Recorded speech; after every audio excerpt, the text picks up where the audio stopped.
Привет всем! Сегодня я расскажу о интересных моделях настольных токарно-винторезных станков, произведенных в Советском Союзе. Итак, начнем с серии прецизионных станков 16Т, которые производились в городе Кировакан, Армения. Станки предназначались для выполнения точных токарных работ.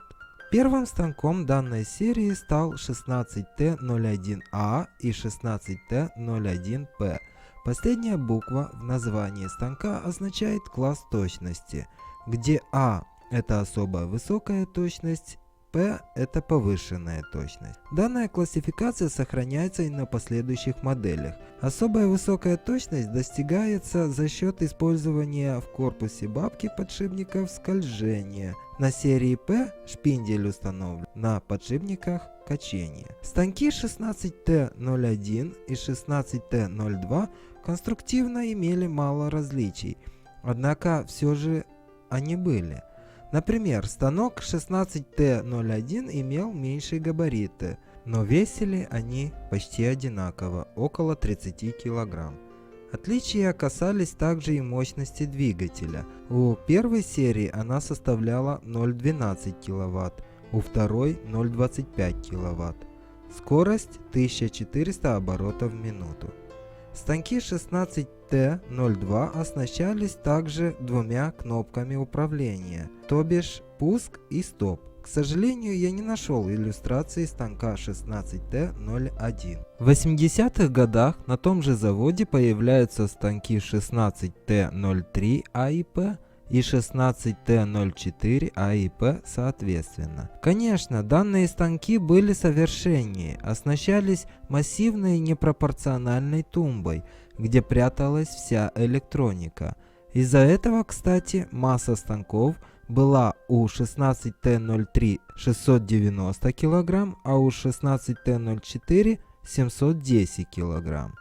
Из особенностей: бесступенчатая регулировка частот вращения шпинделя от 118 до 4000 оборотов в минуту. Также имелось торможение шпинделя. РМЦ 250 у 16Т03 и 350 у 16Т04. В 1963 году в городе Одесса на опытно-механическом заводе начинает выпускаться станок 1601. Несмотря на его маленькие размеры, он оснащался достаточно интересной гитарой с возможностью перебора оборотов шпинделя при помощи ременной передачи, своего рода вариатор. Вес станка без тумбы достигал 50 кг, с тумбой 210 кг. Оснащался двигателем 0,6 кВт, РМЦ 185 мм.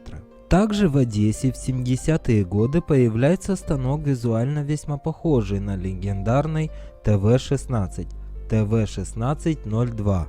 При всей его наружной схожести он обладал крайне интересными отличиями.